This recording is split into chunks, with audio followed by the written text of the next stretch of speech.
novamente os Matias, aos amados irmãos e irmãs, têm chegado até aqui à casa do Senhor esta manhã para juntos louvarmos um outro darmos. E estamos por aqui é chegado agora, vamos dar início ao nosso segundo culto, agora culto de pregação.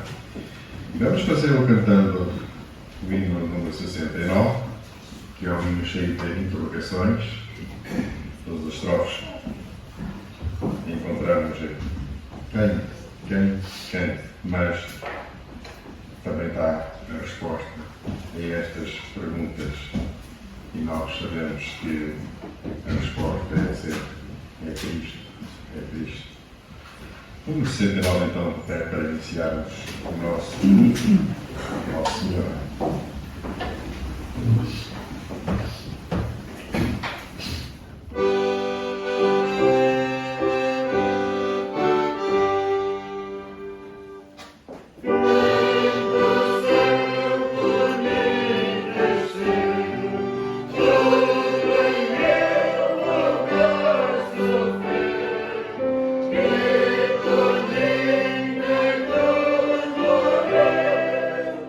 For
1999.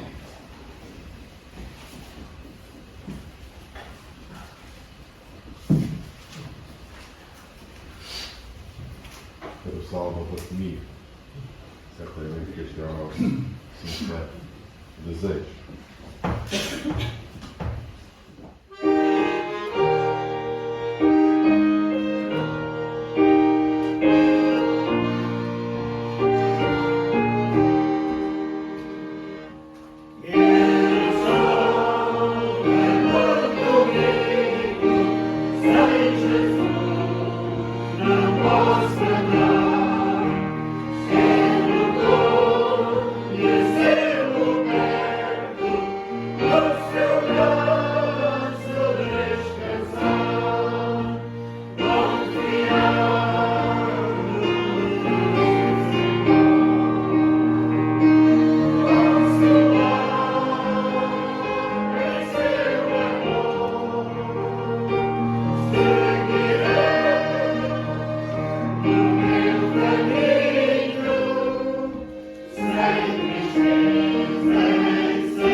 Assim de pé, permanecendo, nós vamos invocar a graça do Senhor para a continuação do nosso culto.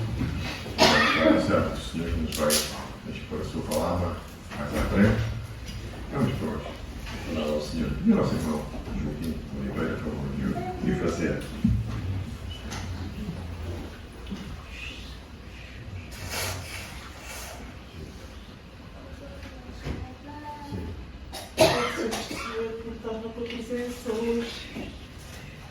Por esta graça que nos dás, Senhor, de termos comunhão contigo, uns com os outros.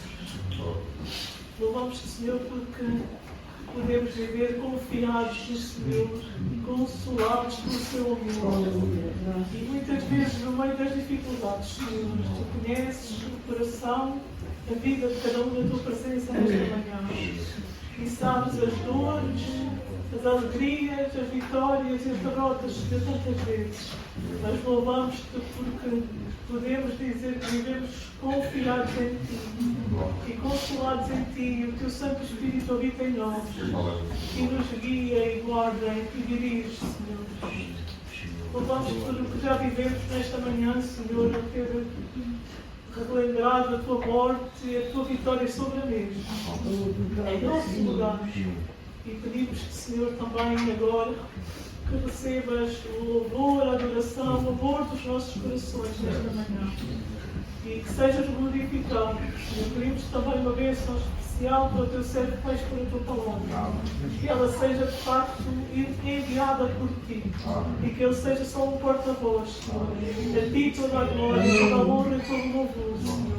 Dás-nos ouvidos atentos para a compreender e para a pôr em prática. Pedimos e agradecemos tudo em nome do Senhor Jesus. Amém. Eu deixo entrar. Quero antes de mais dar as boas-vindas a todos os amados irmãos que deixaram os seus lados e vieram aqui, a este lugar, que é o melhor lugar que existe nesta cidade para os crentes, a casa do Senhor. A casa do Senhor, do nosso Deus. Todos são obviamente então bem-vindos e quero dar um bem-vindo muito especial. Temos duas visitas esta manhã, amigas da Flávia, são duas nossas irmãs. Débora e Rebeca, são bem-vindos ao nosso meio, que o Senhor vos abençoe, também na comunhão connosco aqui esta manhã. Como é habitual nesta altura do culto, nós sempre lembramos os nossos filhos e amados irmãos que estamos citando pela oração das nossas orações, graças às suas doenças, às suas enfermidades, e são muitos. Certamente que os seus nomes estão a ser projetados neste momento para o nosso irmão Abel. Há mais, certamente que há mais, nós oraremos por todos. Irmãos e irmãos que estão envolvidos em problemas, dificuldades, provações, não só doença, mas há muitas coisas que nos atingem neste mundo. O Senhor nos avisou, nos disse que neste mundo teríamos aflições, mas temos bom ânimo, venci o mundo. E só com ele nós podemos ultrapassar aqueles montes e aqueles obstáculos que às vezes são tão grandes, são tão altos, que nós não podemos, por nós próprios, ultrapassar, transpor. Não podemos. Mas como ouvimos que com ele seremos realmente vencedores, podemos encarar e superar todas as dificuldades. E tendo em vista a grande bênção que nos concedeu a salvação da nossa alma, realmente temos mais forças, ganhamos a alegria do Senhor é a nossa força. Então oremos por todos que estão necessitados, que o Senhor sabe de todos. Como Pedro me disse, Senhor, tu sabes tudo. Tu sabes tudo. Nós não sabemos, mas o Senhor sabe de tudo. E é o que importa, na verdade, é Ele saber de tudo. Porque não só sabe, mas quer e pode resolver, solucionar, ajudar, valer ao seu povo. Ele nos ama com grande e incomparável amor. Que anúncios temos hoje aniversários, aliás, um aniversário em Ganos, o culto às 3 horas da tarde, e no próximo domingo teremos também aniversário em Popa do Pinheiro. E estes irmãos, quer de uma quer de outra igreja, muito se alegram e muito desejam a nossa presença. Se pudermos ir até lá, pois eles encarregaram com isso. Não pudermos, oremos ao Senhor para que tenham reuniões muito abençoadas pelo Senhor. Também depois teremos aqui a nossa reunião de igreja, para todos os irmãos em comunhão, às 4 horas da tarde. E vamos então agora prosseguir para o nosso culto. Vamos ter uma participação, esta pela nossa irmã Flávia, depois de eu fazer aqui a desinfecção habitual.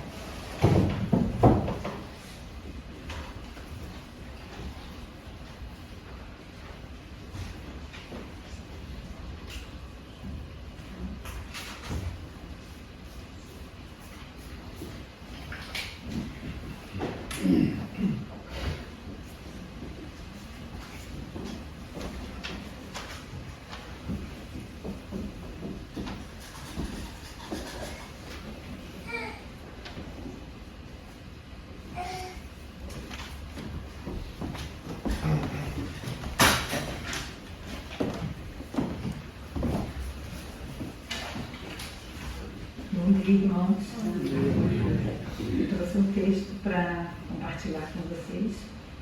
Chama-se A Vidraça. Um casal mudou-se para um bairro tranquilo da cidade. Na primeira manhã que passaram na casa nova, enquanto tomavam um pequeno almoço, a mulher reparou em uma vizinha que pendurava os lençóis no varal. Ela então comentou com o marido: "Nossa, olha como estão sujos os lençóis que ela está pendurando no varal. Ela deve estar precisando de um sabão novo. Se eu a conhecesse, perguntaria se ela gostaria que eu a ensinasse a lavar roupas." O marido então escutou calado. 3 dias depois, também durante o pequeno almoço, a vizinha estava de novo pendurando os lençóis no varal. E novamente a mulher comentou com o marido: "Nossa vizinha continua pendurando lençóis sujos. Que vontade de dar um sabão novo, ou mesmo perguntar se ela gostaria que eu a ensinasse a lavar roupas." Passado um mês, a mulher se surpreendeu ao ver lençóis muito brancos sendo estendidos.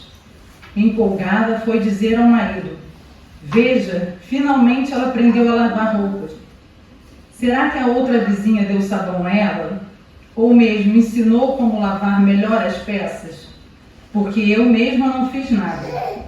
O marido calmamente respondeu: "Não, é que hoje eu levantei mais cedo e lavei a vidraça da nossa janela." E é assim, tudo depende da janela através da qual observamos os fatos. Antes de criticar, devemos verificar se fizemos alguma coisa para contribuir, verificar nossos próprios defeitos e limitações. Devemos olhar antes de tudo para a nossa própria casa, dentro de nós mesmos. O próprio Senhor é quem nos conduz, para que não vejamos mais por nós mesmos, mas através da beleza do olhar de Deus. A candeia do corpo são os olhos. Se os olhos forem bons, todo o teu corpo será cheio de luz. Se, porém, seus olhos forem maus, todo o seu corpo será cheio de trevas. Portanto, se a luz que há dentro de ti são trevas, quão grandes serão tais trevas. Mateus 6, 22 e 23.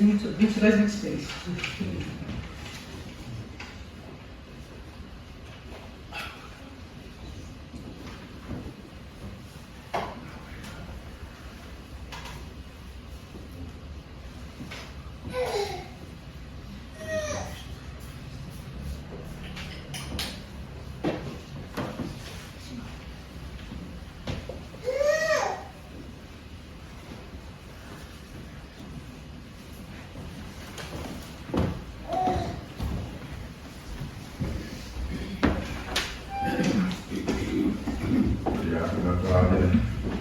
Exatamente o que ouvimos, escutámos, e foi bom realmente porque o nosso irmão aqui, portanto, disse, e leu e disse. Então vamos prosseguir. Agora vamos cantar mais um hino, vamos escutarmos a Santa e Única Palavra do Senhor. É o hino 444. 444, podemos também fazer o pé, somente os que pudermos, e enquanto cantamos este hino, nós vamos proceder ao levantamento da nossa coleta para a honra do Senhor. 444, de pé, somente os que puderem.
árvores. O Senhor também vai nos saciar com a sua palavra esta manhã. Para nos transmitir, temos a vossa prezado irmão Vitor, que irá aqui já de seguida.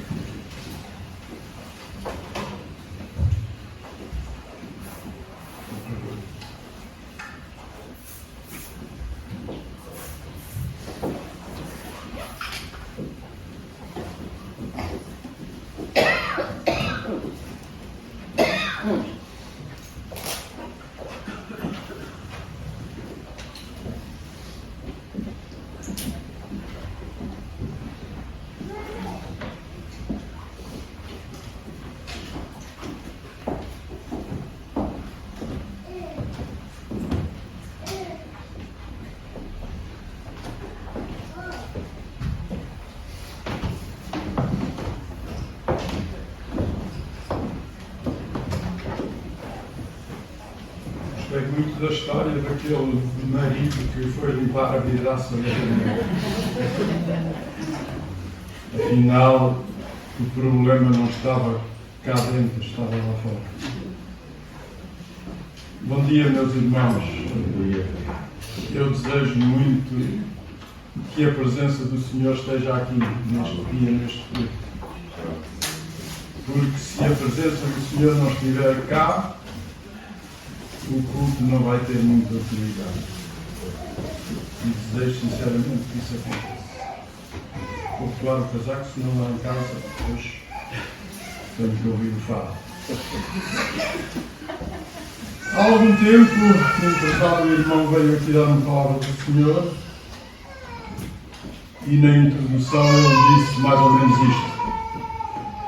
Eu já recebi alguns convites para vir pregar, mas não senti inspiração e por isso não aceitei os convites. Eu senti inspiração para dar-vos uma palavra do Senhor e não era a que eu desejava dar, mas não senti inspiração para outra palavra. Procurei de várias maneiras, em várias partes, mas não tive inspiração para outra palavra senão esta. E a mensagem que vou dar, ou se pode chamar uma mensagem, é a mensagem que eu gostava de ouvir, mas não gostava de transmitir. Isto é, gostava que esta palavra fosse dada à igreja, mas não por mim, que algum outro o fizesse. Há alguns dias eu estava a fazer memória dos irmãos e irmãs que partiram para o Senhor, uma dos quais eu gostava de esquecer, mas não conseguia. Mas lembrei-me do funeral de um tio meu, que partiu, um homem bom que no princípio da minha vida de comerciante me ajudou, porque me emprestou uma quantia em dinheiro quando eu estava com dificuldades financeiras. Mais ninguém se aproximou de mim senão aquele meu tio.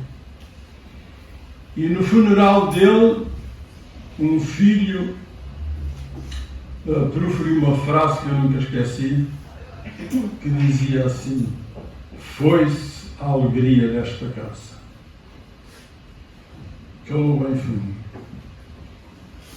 E quando eu estava a pensar nisto, lembrei-me de uma frase bíblica muito parecida, que também há dias ouvi lá em minha casa, foi lá citada, uma frase bíblica que diz: foi-se a glória de Israel.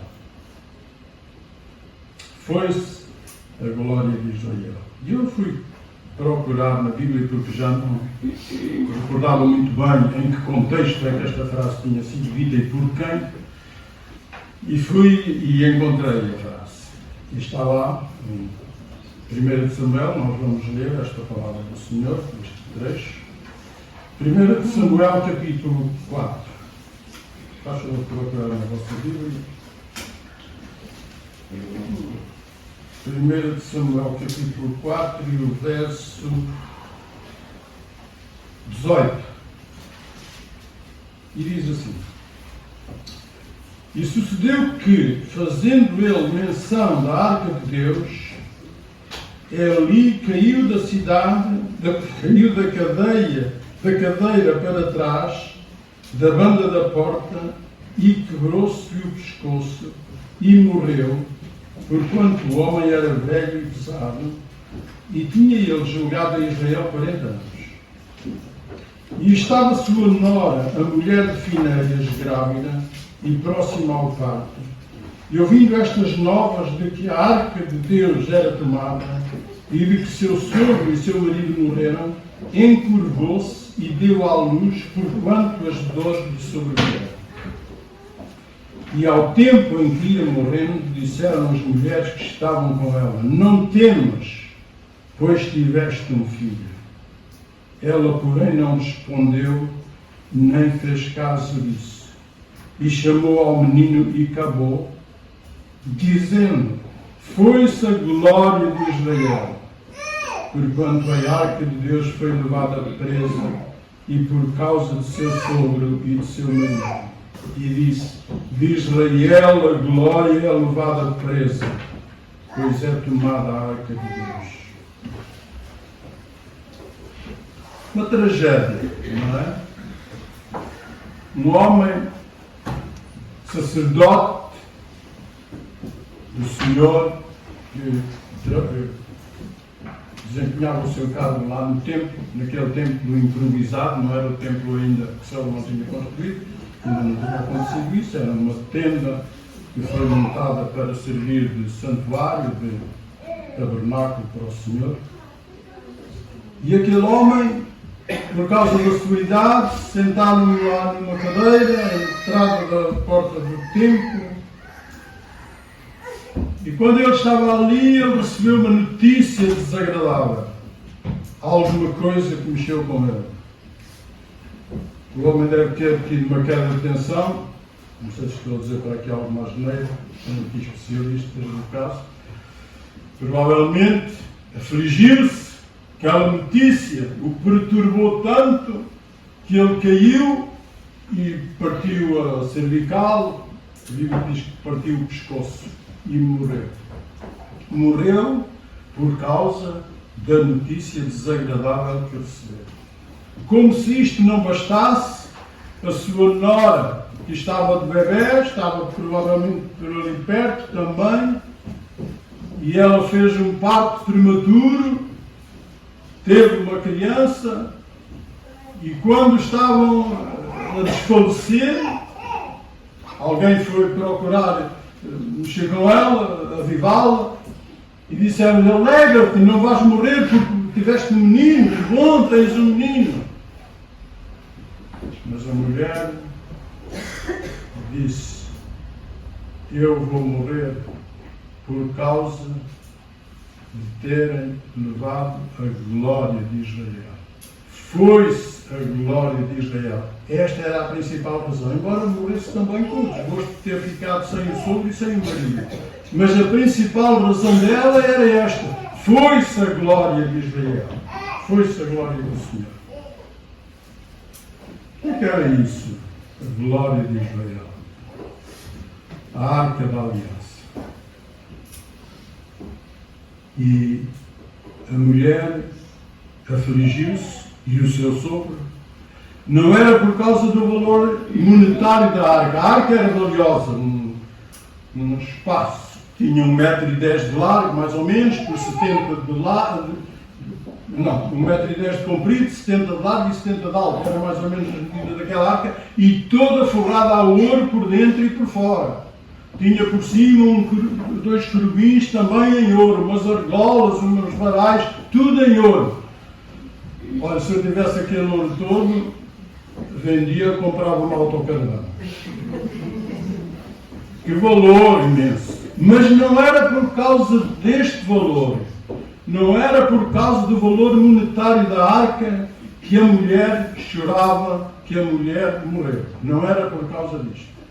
Era por causa do conteúdo da arca. porque a arca tinha dentro as tábuas da lei que o Senhor tinha escrito com o seu dedo. Coisa maravilhosa, não é? Se nós abríssemos aquela arca, tampa aquela arca, estava ali, parece que estava ali o Senhor. O seu dedo escreveu aquelas letras da lei. Estava ali a vara de Arão, um pau já seco, certamente sem casca, descascado, e por um milagre de Deus, deu flor, deu folhas, deu flores e deu amêndoas. Estava ali um pedaço do maná que Deus mandava, aquele pão que não foi amassado, não foi metido no forno, não foi cozido, mas vinha já da presença do Senhor lá do céu para o povo comer. Estavam ali os símbolos da santidade de Deus. Aquela arca era o símbolo da presença do Senhor. E que importante era ela para o povo de Israel. Mas a glória de Israel tinha sido levada. Foi-se a glória de Israel. Quer dizer que os cultos no templo nunca mais iam ser como antes, porque não estava lá a glória do Senhor. Não estava lá a presença de Deus. Ela já tinha ido ao real por empréstimo, lá onde estava a desenvolver-se uma guerra, tinha ali outras voltas, mas pertencia ao santuário, pertencia ao tabernáculo, pertencia à igreja, vamos dizer.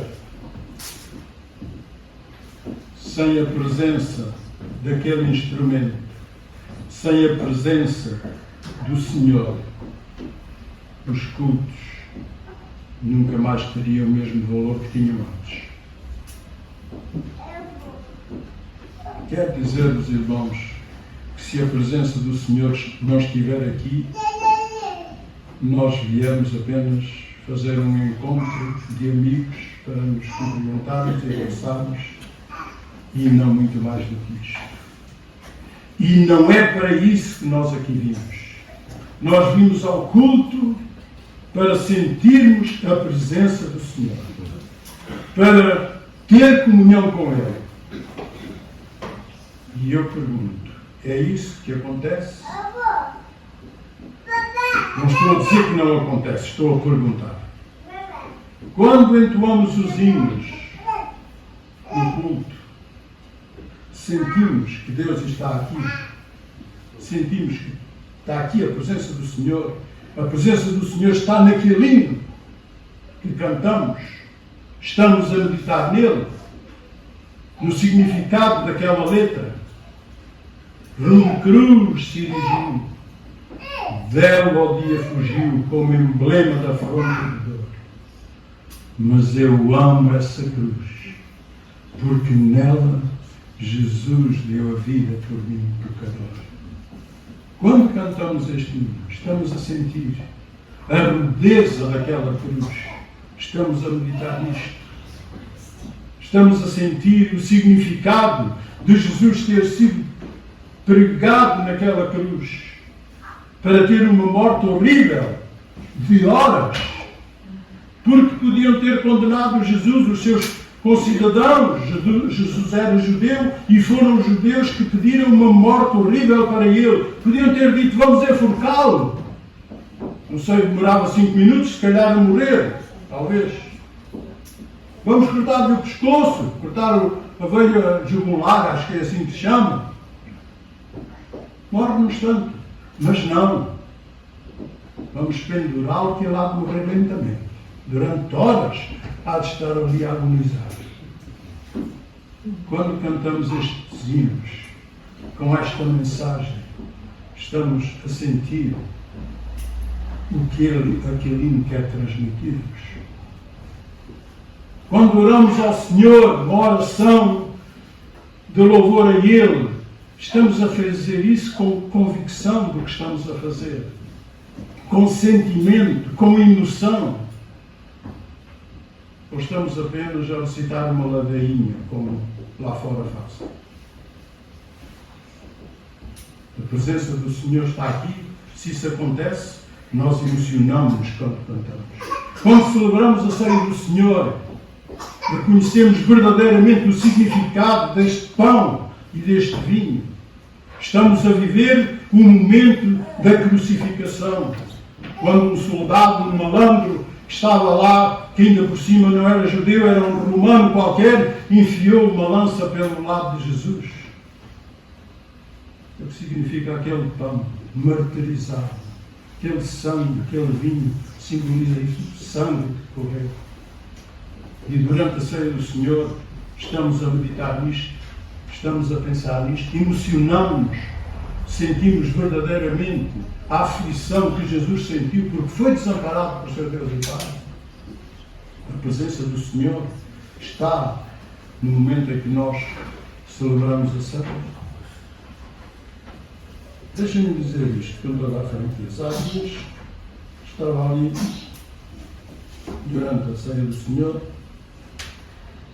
Os irmãos que vêm à ceia do Senhor, muitos não vêm, mas os que vêm, sabem como é, não é? Ora, o irmão Marino, o irmão Lúcio, ora, o irmão José Marcos, o irmão Carlos, o irmão Alfredo, mais um ou outro. E depois, muitas vezes, entra-se num momento de silêncio abismal. Tudo fica calado. O dirigente do culto não tenta preencher aquele espaço vazio com uma leitura da Bíblia que nos emocione, que nos convida ao louvor ao Senhor. Não se canta um corinho para ver se nós convidamos. Lá se canta uma vez ou outra, irmãos Marcos, às vezes começa a faltar o irmão Samuel que não começava. Fica um silêncio sepulcral. Eu estava mesmo a pensar isto. Se entrasse aqui uma autoridade para ver se nós estávamos a cumprir o processo sanitário, temos as máscaras, chegava ali ao cimo da escada e dizia, mas afinal onde é que está o caixão? Não via o caixão. Esta gente está aqui a velar um morto. Deixa-me ser franco, irmão. Sinto isto muitas vezes. Falta de gratidão, de louvor ao Senhor. Falta de emoção pelo ato que estamos a celebrar. Será que a presença do Senhor está cá? Ou foi-se a glória de Israel? Não estou a afirmar, estou a perguntar. Quando vem aqui um pregador, traz meia dúzia de folhas de papel e vem aqui ler a mensagem. Ele faz isso com emoção que seja transmitida ao auditório, aos irmãos e irmãs que estão a ouvir, ou ele lê aquele relatório como se fosse uma notícia do jornal. Estou a perguntar. Se a mensagem foi ungida pelo Senhor, e eu não sei se esta mensagem foi ungida, francamente os irmãos irão avaliar, mas se é ungida pelo Senhor, transmite um recado ao povo. Se a unção do Senhor está na mensagem, se a presença do Senhor estava ali quando o pregador esteve a estudar aquela mensagem e quando vem aqui dá-la, se a presença do Senhor está nisso, então há resultado. As pessoas vão abrir os olhos, não vão deixar-se dormir. O Senhor nos ajuda. E eu desejo muito que, quando venho aqui transmitir ao cá, não venho muitas vezes, mas quando venho, desejo muito que lá em casa, quando preparei a mensagem, tenha orado ao Senhor. E sempre faço isso. Os irmãos se calhar também fazem. Sempre oro ao Senhor, ajuda-me, inspira-me para que esta palavra seja útil primeiro para mim e depois para os outros também, para aqueles a quem vou dar. Porque esta é a finalidade da mensagem. Edificar de alguma maneira o povo, edificar os crentes, para nos aperfeiçoarmos mais nos caminhos do Senhor. Será que temos a presença do Senhor connosco em cada culto? Um dia o Senhor chamou Moisés, talvez chamou à parte, anda cá Moisés, eu vou conversar contigo. E o Senhor disse a ele, olha, eu estou muito desgostado com este povo. Eu tirei-os lá do Egito, com mão forte, fiz sinais, prodígios, matei os primogênitos, eu abri o mar vermelho para eles passarem, fiz uma estrada e depois afogei o exército de Faraó. Eu mandei o maná para eles comerem. Eu mandei codornizes porque eles já estavam fartos daquele pãozinho e queriam era carne. Eu mandei carne para eles. Eu fiz tanta coisa, tanto milagre. E este povo ingrato fez uma imagem, um animal, e disseram que esse animal é que os tinha tirado do Egito. Que ingratidão! Deus tinha razão de estar zangado com o povo. Que ingratidão! Deus fez estes sinais todos, eles viram e chegaram a dizer, oh, que Deus maravilhoso, extraordinário, fizeram cânticos e não sei o quê. E depois, de repente, disseram, aqui está um bezerro que nos tirou da terra do Egito. E Deus disse a Moisés, eu estou zangado com eles, não vou mais com eles. Tu vais metê-los lá na Palestina, mas eu não vou. E Moisés disse ao Senhor, nem pensar nisso. Não pode ser. O que é que esta gente vai dizer? Estes países aqui à volta vão dizer que tu nos tiraste lá do Egito para nos matar aqui no deserto. Não pense, nem pensar nisso. Então eu mando um anjo, disse o Senhor. E Moisés disse, não. Se a tua presença não for connosco, não nos faças sair daqui. Sem a presença do Senhor, eles não iriam avançar. Sabe o que acontecia? Eles iam morrer à míngua. Eles iam morrer, eu tinha aqui uma palavra escrita, que agora não encontro, por definhamento. Iam definhar, iam ficar fracos, porque lhes iria faltar a comida, talvez eles faltar a água. Eles iam morrer. Porque não tinham a presença do Senhor. Tinham um anjo, mas o anjo tinha algum poder, mas não tinha todo o poder. Quem tem o poder todo é o Senhor. Deus é que é todo poderoso. Os anjos cumprem as suas ordens a Deus. E Moisés disse, um anjo não me serve. Se tu não fores conosco, não nos faças sair daqui. Irmãos, sem a presença do Senhor, nós não iremos avançar. A igreja não avança se o Senhor não estiver connosco. Eu não estou a dizer que não está. Mas se por hipótese não estiver, a igreja não vai avançar. Vai definhar. O Senhor Jesus morreu na cruz do Calvário. E como nós sabemos, foram poucas as pessoas que estiveram ali. No ato da crucificação, estavam lá algumas mulheres que batiam no peito, estava a mãe de Jesus, João, pouco mais. Onde estavam os discípulos? Eles tinham fugido todos. Sabe porquê? Porque se foi a glória de Israel. Foi-se o Senhor. Não temos mais Jesus. Isto foi um sonho. Alguns até disseram, nós pensávamos que ele ia expulsar os romanos, fazia-se ele o primeiro-ministro e tomava conta do país.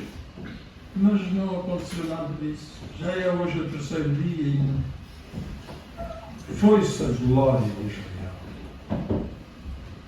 E aqueles discípulos fecharam-se lá cenáculo, lá na sala, e ali estiveram trancados, com ferrolhos das portas corridos, com medo dos judeus.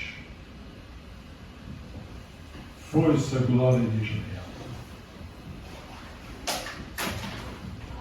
E o Senhor Jesus apareceu, andou 40 dias por ali, e num certo dia pegou neles e disse: olhem cá.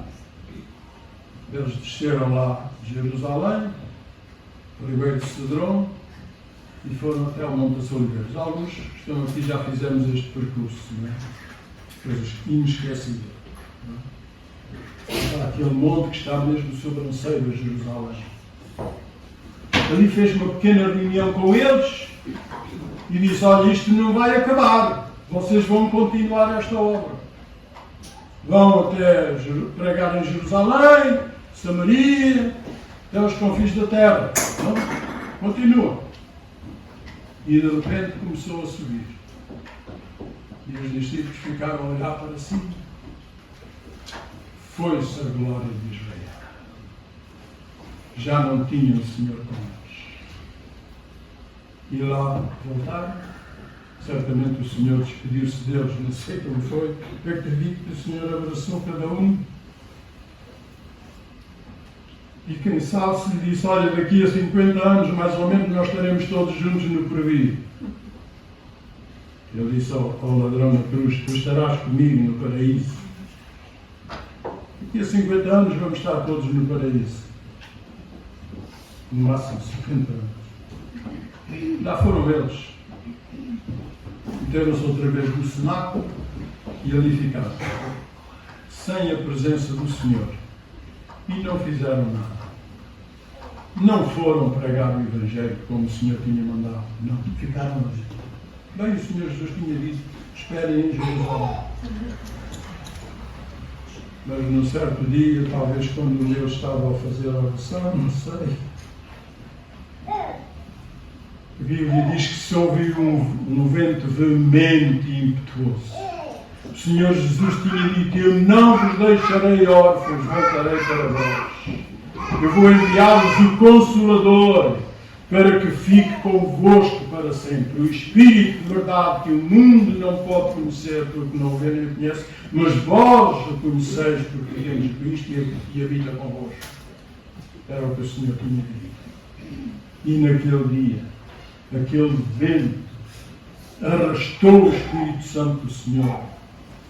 E aqueles homens foram cheios do Espírito Santo e destrancaram as portas, abriram de par em par, fizeram barulho, oraram ao Senhor, cantaram, sei lá o que eles fizeram, de tal maneira que as multidões vieram de um lado e do outro lado, de várias origens, vários países estavam ali trabalhando e vieram aproximar-se de ver o que era. E naquele dia 3.000 almas foram salvas, porque a presença do Senhor voltou. Até ali, eles estavam sós. Mas quando veio a presença do Senhor, quando a arca pousou, aquele símbolo da presença de Deus, eles não mais ficaram calados.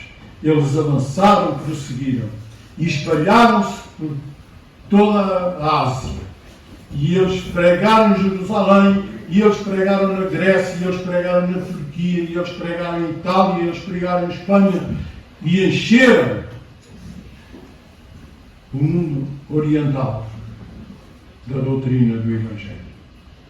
Porque a presença do Senhor chegou e estava com eles. E irmãos, vamos pedir ao Senhor que a sua presença esteja connosco na igreja, para nos comover, para nos fazer sentir gratidão diante do Senhor. Eu penso que muitas vezes nos falta este espírito de gratidão diante de Deus, pelas coisas boas que Ele nos dá. Às vezes nos queixamos tanto, somos tão queixosos, e dói o braço, e dói a perna, e dói o cabelo, e dói as unhas, e dói tudo. Tanta queixa. E esquecemos tanto as coisas boas que Deus nos dá. Olha, quando você vai no carro, todas as famílias que calhar estão aqui têm carro, já pensou que bênção de Deus você tem um carro que vai por aí fora, estão 5 graus na rua, você carrega lá um botãozinho e aquilo dá-lhe 22 graus. Que coisa boa, não é? E se for ao contrário, estão 35 graus ali pelo Alentejo fora, e nós já passámos por lá várias vezes, 35 graus lá fora. A gente carrega no outro botão e tem ali 20 graus dentro do carro. Coisa maravilhosa. Já agradeceu a Deus por isso. Obrigado, Senhor, por este carrinho que eu tenho, que me leva a qualquer parte ao colo. Não sei quem é que disse, parece que era uma colega da minha filha, dizia: é tão bom ter um carro porque nos leva ao colo quando a gente quer. Coisa boa. Já agradeceu ao Senhor porque ontem jantou à noite. Porque há pessoas que são capazes de não ter tido jantar para comer. Talvez não tenha almoço para daqui a um bocado. Mas nós temos. Pelo fato que você veste, patinho. E hoje vim de azul, por acaso autorizaram-me a trazer azul, porque às vezes não é autorizado, tenho que tirar. Isso não presta, esse fato não condiz com a gravata, ou a camisa não está igual, e até os sapatos haviam de ser pretos, haviam de ser vermelhos. Atrapalhada. Porque temos vários. Se tivesse só um fato ou dois, um domingo é um, domingo é outro. Tem 2 camisas, uma para lavar, outra vestido. Assim não, lá no branco não, tem que ser azul, ou tem que ser vermelho, ou tem que ser preto. Que fartura! Será que nós estamos gratos ao Senhor por estas coisas boas que Deus nos dá? Irmãos, se a presença de Deus está na nossa vida, nós seremos mais gratos a Deus, porque Ele nos tem abençoado. Eu espero nos estar a usar. Eu ainda tinha tanta coisa para vos dizer, vou avançar rapidamente. Os discípulos foram para estes países e espalharam o Evangelho. Um certo dia, passaram alguns anos, um certo dia Paulo disse: eu tenho que escrever uma carta aqui a uma igreja, isto não está nada bem. Maravilho-me de que vocês tenham passado tão depressa para o outro Evangelho, o qual não é outro Evangelho, mas há pessoas que vos andam inquietando, ensinando coisas que eu vos não ensinei. Da graça tendes caído, vós os que vos justificais pela lei. Ó insensatos Gálatas, quem vos fascinou para não obedeceres à verdade? O que é que estava a acontecer na Igreja da Galácia? É que a presença do Senhor não estava lá. Aquela igreja permitiu que fossem para ali filósofos, indivíduos que talvez falavam muito bem, frases muito bonitas, mas estavam a perverter o Evangelho. E ensinavam às pessoas que não é pela graça de Jesus que nós somos salvos se cumprirmos a lei. Então vocês têm que se circuncidar e cumprir a lei, senão vocês não são salvos. E não era isto que o Paulo tinha ensinado à igreja. E teve que escrever esta carta a repreendê-los. Porque a presença do Senhor já não estava lá. Foi-se a glória de Israel. Graças a Deus que não temos este problema aqui. Mas existem problemas destes por aí pelas igrejas fora. Prega-se um Evangelho que não é o Evangelho de Jesus Cristo. Já se prega o Evangelho da prosperidade. Você tem que dizer que já tem uma quinta, mesmo sem a ter. Tem que dizer que tem um Rolls Royce, mesmo que nem o viu ainda. Mas diga isso que há de vir. Prosperidade. E o Evangelho dos Milagres. Também se prega muito o Evangelho dos Milagres. Você quer um milagre grande? Sim, senhor. Então traga aqui uma data de dinheiro Se trouxer pouco, então é um milagre pequenito. Agora, se quer um milagre grande, tem que pagar. Bem pago. Prega-se isto por aí. Há dias foi-me mostrado lá uma coisa do Facebook. Eu não tenho Facebook, nem quero andar a dar a minha vida a saber e a saber a vida dos outros. Para isso, não tenho bagagem. Mas mostraram ali litígio entre dois crentes. Combatiam-se um ao outro, e um deles dizia: a Virgem Maria é a mãe da Igreja, é mãe de Deus, mãe da Igreja, rainha do céu. Dizia, eu li com os meus olhos. O que é isto? Isto é o Evangelho? No céu não espero encontrar nenhuma rainha. Espero encontrar um rei. Jesus, ele é o rei, que há de vir até reger este mundo com vara de ferro. E espero encontrá-lo lá. Rainha. Não. E mãe de Deus também não. Maria foi mãe de um menino chamado Jesus, que se fez homem de dor, experimentado em trabalho, certamente andou lá a ajudar o pai nas carpintarias, a fazer as camas para os animais. Sim, senhor, mas era o Filho de Deus. E isto está bem. Mãe de Deus, Deus não tem mãe, nem pai. Não sei como é que é o princípio, eu nem tenho princípio nem fim. Paulo escreveu a uma outra igreja e disse: foi-me dito pelos da família de Cloé que há dissensão entre vocês.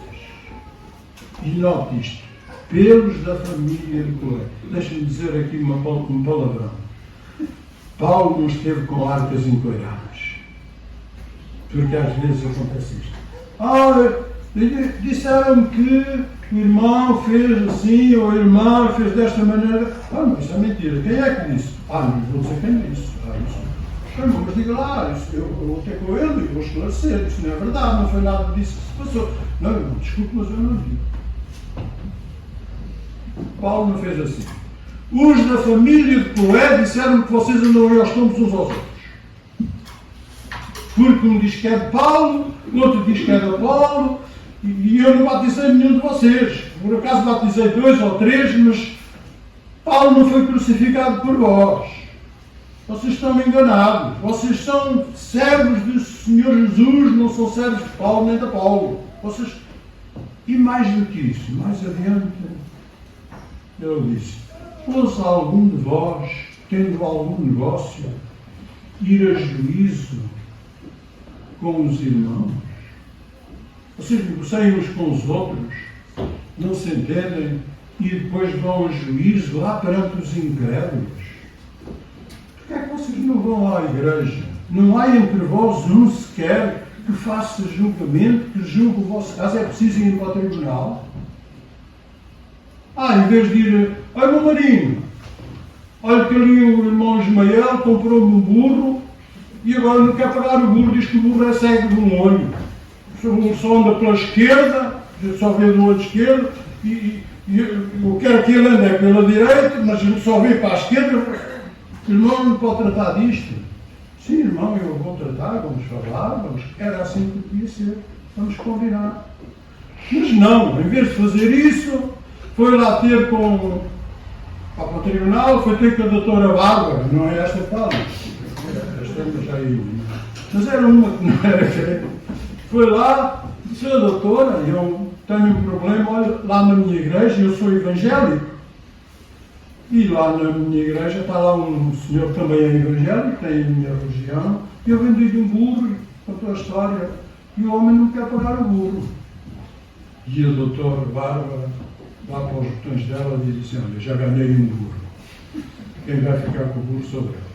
Sim, senhor, o senhor tem muita razão, pois claro, vamos resolver isso. Vamos pôr aqui uma ação civil e ele vai ser obrigado a pagar. Olha, tem que deixar para os prepagos aí 500 dracmas. O homem foi-se embora e a doutora Bárbara diz lá para o secretário: olha, já ganhámos metade do bolo, a outra metade ainda há de vir. E Paulo não aceitava isto. Vocês andam no tribunal uns com os outros, crentes com crentes, trazer as coisas cá para fora, quando se há pontos de vista diferentes, resolvam na igreja. É na igreja que isso se trata, chamem um ao dois. E o Senhor Jesus também ensinou assim: se tu lembrares que teu irmão tem alguma coisa contra ti, vai, reconcilia-te com ele, resolve. Se não te ouvir, diz à igreja, etc, etc. Mas esta igreja estava muito mal. Sabe o que estava a acontecer na igreja de Corinto? Eles não tinham a presença do Senhor. O Senhor não estava ali já. Eles estavam a descuidar-se. Irmãos, se acontecer alguma vez, não é o nosso caso, porque todos nos damos bem, mas se acontecer alguma coisa, siga o princípio bíblico. Paulo chegou a dizer a eles: para vos envergonhar, digo, vocês não têm vergonha na cara de andarem em litígio uns com os outros e levarem isso para fora da igreja. Que vergonha! Que nos sirva de sobreaviso para que, quando acontecer, a gente não caia nisto. Pronto, aquele relógio ainda não parou, se podiam parar aí 5 minutinhos ao menos, mas eu vou procurar ser rápido. Porque é que a arca da aliança foi levada do templo? Porque é que se foi a glória de Israel? Mas já fecharam o vídeo, estão mortos para ser embora, não é? Mas é mais um bocadinho. Continuo lá no capítulo, no livro de Samuel, capítulo 2. Um bocadinho mais atrás. Diz ali, verso 12. 1 de Samuel 2,12. Eram, porém, os filhos de Eli, filhos de Belial. Não conheciam o Senhor. Porquanto o costume daqueles sacerdotes com o povo era que, oferecendo a alguém algum sacrifício, vinha ao moço do sacerdote, estando-se cozendo a carne com um garfo de 3 dentes em sua mão, e dava com ele na caldeira, ou na panela, ou no caldeirão, ou na marmita, e tudo quanto o garfo tirava, o sacerdote tomava para si. Assim faziam a todo Israel que ia a Siló. Também antes de queimarem a gordura, vinha o moço do sacerdote e dizia ao homem que sacrificava: dai essa carne para assar ao sacerdote, porque não tomará de ti carne cozida, senão crua. E dizendo-lhe o homem: queime primeiro a gordura de hoje e depois tome para ti quando desejar a tua alma. Então ele lhe dizia: não, agora hás de dar, senão por força a tomarei. Era, pois, muito grande o pecado destes mancebos perante o Senhor, porquanto os homens desprezavam a oferta do Senhor. Veja lá o que estes sacerdotes faziam. As pessoas levavam aquela oferta, aquele animal, para ser oferecido ao Senhor. E eles iam lá e roubavam parte do animal para irem fazer as patuscadas deles. Os sacerdotes que faziam isto não tinham receio, não tinham temor de Deus, não havia ali disciplina nenhuma, tudo funcionava mal. Eu não vou alargar. Verso 22, deste mesmo capítulo. Era, porém, Eli muito velho, e ouvia tudo quanto seus filhos faziam a todo o Israel, e de como se deitavam com as mulheres que em bandos se ajuntavam à porta da tenda da congregação, e disse-lhes: por que fazeis tais coisas? Porque ouço de todo este povo os vossos malefícios. Não, filhos meus, porque não é boa fama esta que ouço. Fazeis transgredir o povo do Senhor. Pecando o homem contra o homem, os juízos julgarão. Pecando, porém, o homem contra o Senhor, quem julgará por ele? Mas não ouviram a voz de seu pai, porque o Senhor os queria matar. Eu não sei o Samuel, etc. Veja, aqui Eli repreendeu os filhos do Senhor. E quero que fique sem isto, porque já vamos um pouco mais adiante, vamos ver aqui uma história complicada. Os sacerdotes eram maus, portavam-se mal, roubavam parte do sacrifício que era para o Senhor. Eli percebeu e disse: vocês estão a fazer mal, não podem fazer isto. Andam a roubar a carne e ainda por cima vão lá para a porta onde estão as meninas à vossa espera e vão deitar-se com elas. Terrível, coisas horríveis estavam a ser feitas ali. E Eli, o profeta, repreendeu os seus filhos que faziam isto. Os seus filhos eram profetas também. E repreendia-os por causa deste mal que eles faziam. Agora veja, capítulo 3 e verso 11. E disse o Senhor a Samuel: eis aqui vou eu fazer uma coisa em Israel, a qual todo o que eu ouvir lhe tinirão as orelhas. Naquele mesmo dia suscitarei contra ele tudo quanto tenho falado contra a sua casa. Começá-lo-ei e acabá-lo-ei, porque já eu lhe fiz saber que julgarei a sua casa para sempre, pela iniquidade que ele bem conhecia, porque fazendo os seus filhos execráveis, não os repreendeu. Parece que há aqui uma contradição, um erro de apreciação da parte do Senhor. Vocês se perceberam, não é? Os rapazes portavam-se mal. Rapazes que eram sacerdotes, não é? Portavam-se mal. Eli foi lá e disse: vocês estão a proceder mal. E agora Deus diz: eu vou castigá-los porque tu não... Vou castigar Eli porque tu não repreendeste os teus filhos. Então, Eli fez ou não fez o que devia fazer? Não fez. E aqui quero que os irmãos frisem bem. Talvez eu vou ter muita dificuldade em dizer isto, mas é o que está. O que Eli fez ao repreender os filhos, ao repreender os sacerdotes, e nada era a mesma coisa. Porque apenas os repreendeu, mas não fez nada para acabar com aquele problema. Disse: vocês não devem continuar com isto é mau o que vocês estão a fazer. Mas não disse: ponham-se na rua, vocês não têm dom nenhum para fazer o trabalho que estão a fazer. Vocês não têm temor de Deus, vocês são indisciplinados, não podem continuar aqui. Isto era o que Eli devia ter feito, era isso que Deus queria que ele fizesse. Cortar o mal pela raiz. Portam-se mal, toca andar. Não podem continuar.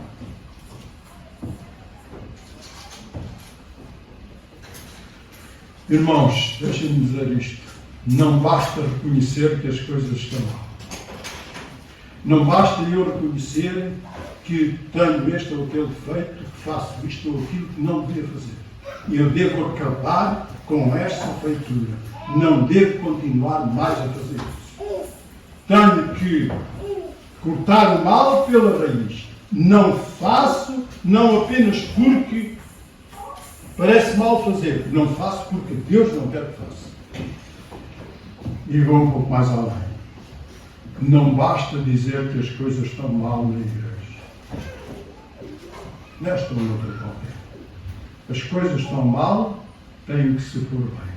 Têm que fazer alguma coisa no sentido de melhorar, de resolver as questões, de modificar o sistema. Pôr bem aquilo que está mal. Era isto que ele tinha que fazer. Tinha que acabar com o sistema, porque aquilo funcionava mal, aquela gente não tinha preparação para fazer o trabalho que faziam, então havia que pô-los fora e talvez pôr lá outros. Não sei. Vou fechar a Bíblia para me ir embora mais depressa. Um dia Jesus entrou no templo de Jerusalém. Foi lá para ver o que é que se passava ali. E encontrou ali um centro comercial. Os cambistas compravam, vendiam, para ir fazer negócio dentro do templo. O que é que Jesus fez? Disse: meus amigos, isto não está bem. Então, isto é uma casa de oração. E vocês estão aqui a vender os pombinhos e os cordeiros. Não, isto não pode ser. Talvez vocês não podiam ir lá para fora, estar ali assim num sítio mais distante. Dentro do templo, não. Não está nada bem. Bom, foi isso que Jesus fez? Não. Jesus pegou no chicote e pôs-os todos na rua. E deu uma data de pontapés nas mesas e partiu aquilo tudo. Nunca vi Jesus tão zangado. O zelo da tua casa me devorará, está escrito. Jesus não ficou impávido e sereno, apenas condenou, apenas disse que não está bem, não fez isso. Não, Jesus agiu. Está mal, tem que se pôr bem. Com a presença de Deus, não se brinca. Se Deus está no nosso meio, temos que agir de modo a provar que Deus está connosco. Porque senão vai-se a glória de Israel. Eu quero muito vir ao culto, gosto de vir ao culto. Mas quero encontrar cá a presença do Senhor.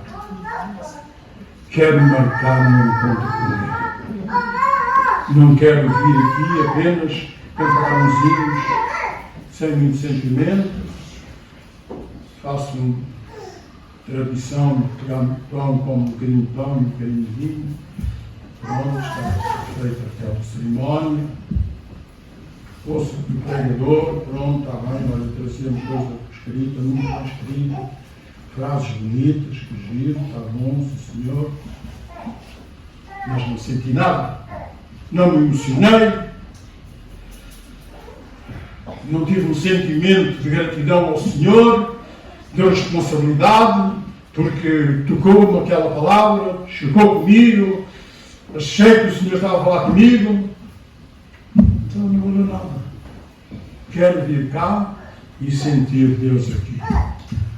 Está aqui a arca, as tábuas escritas com o dedo de Deus. Que respeito, que reverência, aquela vara, aquele pãozinho de maná. Quero sentir isso, quero sentir que Deus está aqui.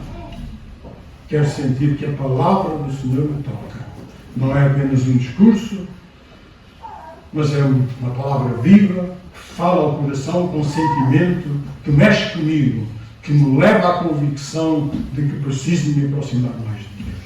Olha, que o Senhor nos abençoe. Eu sempre abençoe os irmãos e me ajude também a mim, para contribuir no sentido de sentirmos aqui a presença do Senhor.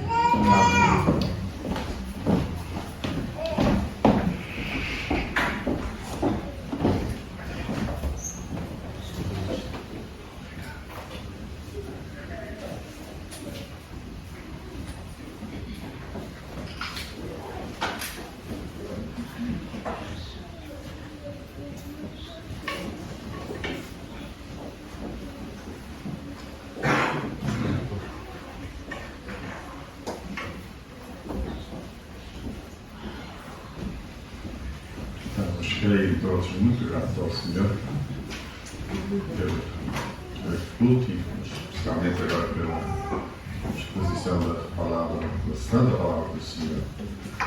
Estamos muito gratos porque tudo aquilo que acabámos de escutar era uma invitação e obrigado ao Senhor pela palavra que Ele concedeu para nos transmitir à sua igreja. Que Ele veio connosco, não possamos esquecer o que acabámos de ouvir. Temos então chegado ao final do nosso culto. Quero apenas anunciar que domingo era ser domingo do mês e como tal teria aqui o nosso estudo bíblico, mas está suspenso, fica suspenso, em virtude do nosso irmão Nelson, que, como sabemos, esse estudo está convidado para ministrar a palavra na Cova de Pinheiro e nós temos o gosto de nos associar ao festa aniversário dos nossos irmãos que estão em lugar. Por isso, então, não haverá estudo bíblico no próximo domingo. Temos chegado ao final do nosso culto com a graça do Senhor. Vamos concluir com a oração. Temos motivos fortes para fazer. É sempre bom. Continua, por favor. Concluir com a oração. Pai, muito obrigado, Senhor. Nós te agradecemos, Pai, pelo culto de ceia, pela mensagem, pelos cânticos, pelos ensinamentos, Senhor. E quando olhamos para a Tua palavra, Senhor, nós vemos que o Senhor sempre se manifestou ao longo da história e sempre esteve presente quando homens e mulheres de Deus levaram as Tuas coisas a sério, levaram a Tua palavra a sério, levaram os Teus ensinamentos, os Teus mandamentos a sério. E é isso que nós queremos, Senhor, fazer um compromisso contigo, Pai, de vivermos a Tua palavra viva, de reverenciarmos aquilo que deve ser reverenciado, de separarmos o vil daquilo que é puro, correto do incorreto. Faz assim, Senhor, que não esqueçamos que isso seja vivo na nossa vida, para que nós possamos aprender contigo cada vez mais para vivermos da forma como o Senhor quer que vivamos. Faz assim com a Tua igreja, Pai. Leva-nos para casa em segurança. É o que nós pedimos e agradecemos, Senhor. Em nome de Jesus. Amém.